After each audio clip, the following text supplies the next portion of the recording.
Lesson 8. The Immortal You.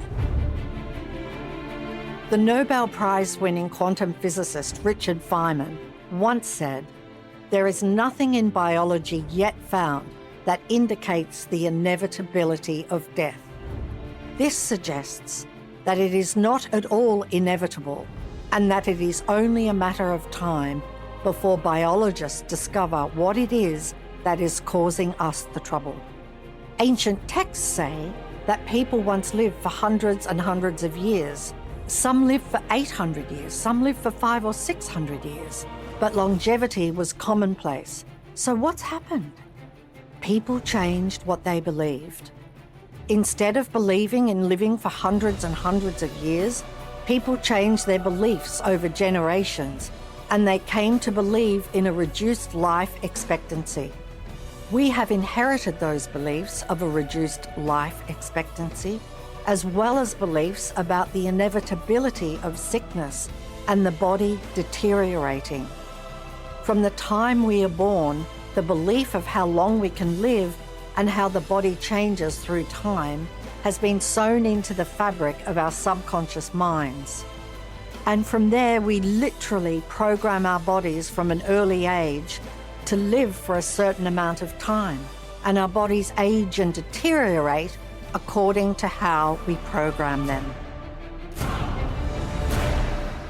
If you possibly can, don't put a ceiling on how long you can live.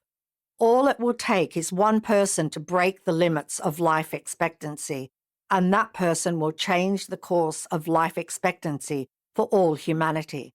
One person after another will follow, because when one person lives far beyond the current life expectancy, other people will believe and feel they can do it too, and they will. In truth, there are no limits, and certainly not ones imposed by your health, your body, or even your death. Many human beings have such a fear of death, but the truth is, the body may end, but we are eternal life. On a physical level, we are pure energy.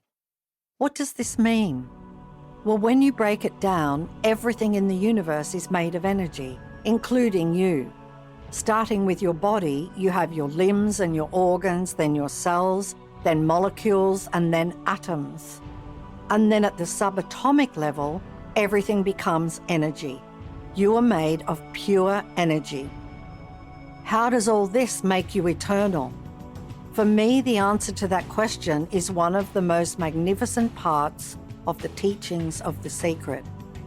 You are energy, and it is known conclusively through science that energy can never be created or destroyed. It can only change form, and that means you. The true essence of you, the pure energy of you, has always been and always will be. You can never not be. On a deep level, you know that. Can you imagine not being? Despite everything you have seen and experienced in your life, can you imagine not being? You can't imagine it because it's impossible. A human being can't imagine not existing. We can imagine our body not being alive, but we simply cannot imagine not existing. Why do you think that is? Do you think it's a fluke? It's not. You cannot imagine yourself not existing because it's impossible for you not to exist.